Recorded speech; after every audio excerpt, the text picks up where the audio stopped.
มาបងថ្ងៃនេះបានធម្មជាតិទៀតហើយបងអើយបន្លែធម្មជាតិច្រើនណាស់មកមើលទាំងអស់គ្នាបងបន្លែធម្មជាតិយើងថ្ងៃនេះមានត្រួយកភ្លូមានកញ្ឆែតមានតកួនមានជីស្លឹកធំបងហើយស្បៃរឿងមុខម្ហូបថ្ងៃហ្នឹងគឺអត់ស្បៃរឿងអត់បានហ្មងណាបងថ្ងៃនេះបន្លែច្រើនមុខហើយបងអើយមានការ៉ុតមានម្រះមានស្លៃគួរមានពពាយមានសាឡាត់ស្រួយបងនេះមើលតាមការគួរហើយបើសាច់នេះមានតែ2មុខឯងបងមានតែផ្ទក់មួយហើយនឹងកំពឹសបងអើយកំពឹសនេះថ្លៃមែនតើប៉ុន្តែចង់ហូបតើលព្យាយាមទិញតិចបានហូបបើអត់ព្យាយាមទេគឺអត់ទេតើបងមកមើលទាំងអស់គ្នាថ្ងៃនេះបានមុខមកហូបអីទៀតហើយបងមកបងឥឡូវយើងចាប់ផ្ដើមមកប្រលះត្រីទាំងអស់គ្នានេះបងចង់ចេះប្រលះត្រីផ្ទក់មើលតាមវីដេអូហ្នឹងបងសំខាន់ក៏វត្តយើងឲ្យមុតទៅបងនេះបងឃើញទេអូយល្អខ្លាំងមែនតើហ្មងបងឃើញនេះបងបើសិនជាបងមានទូកកឬក៏តកបងដាក់វាឲ្យរៀងត្រជាក់វារឹងសាច់កាលណាដែលយើងប្រលះទៅវាស្រួលមែនទេបងវ៉ាវបងអើយលើកទី1ឯនេះប្រលះត្រីល្អសំខាន់ដូចខ្ញុំនិយាយអញ្ចឹងដាក់ត្រាំតកឲ្យវារឹងសាច់ហើយនេះបងឃើញទេអូយ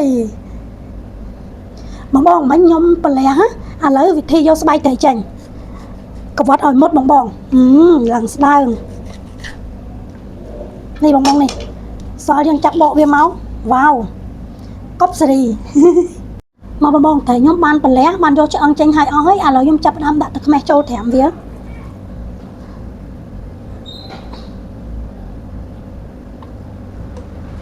ដាក់វាឲ្យលិចសាច់ត្រីបងដើម្បីឲ្យវាឆ្អិនសាច់ត្រីយើង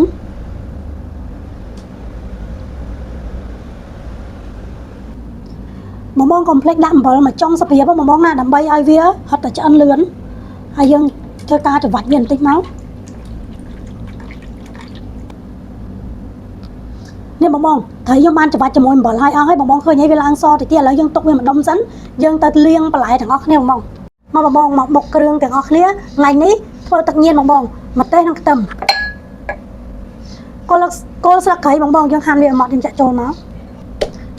បងយើងបុកវាឲ្យម៉ត់មកចាំយើងផ្សំគ្រឿងបន្តទៀតបងយើងចាប់ផ្ដើមចាក់សណ្តែកដីចូលបងទឹកញៀនខ្ញុំថ្ងៃនេះខ្ញុំបន្ថែមប្រហុកជ្រាំចូលបន្តិចបងនេះដាក់វាម្ដុំមកមិនតាន់ប្រើអំបិលទេបងខ្លាចវាប្រៃនេះបងឥឡូវគ្រឿងយើងបានបុកម៉ត់ហើយយើងចាប់ផ្ដើមទៅដាក់អំបិលស្ករប៊ីចេងទាំងអស់គ្នាបងប៊ីចេងមកស្ព្រាបងស្ករស3ស្ព្រាខ្ញុំបញ្ជាក់មិនតន់ដាក់អំបិលទេមិនខ្ញុំច្រឡំហើយបងដាក់អំបិលយើងភ្លក់វាមើលសិនបងបើវាអត់ប្រៃចាំយើងថែមអំបិលចូលមកបន្តិចមកយើងចាប់ផ្ដើមច្របាច់ក្រូចឆ្មាចូលមកបងតែញៀនខ្ញុំហើយថ្ងៃនេះខ្ញុំធ្វើមកពីតិចតួបងកុំភ្លេចជួយ Subscribe Channel YouTube នេះខ្ញុំម្នាក់មួយបងណាហើយវីដេអូវែងមាននៅក្នុង YouTube បងឈ្មោះ YouTube ឈ្មោះ Page ឈ្មោះ TikTok ឈ្មោះតែមួយទេបងបាយបាយ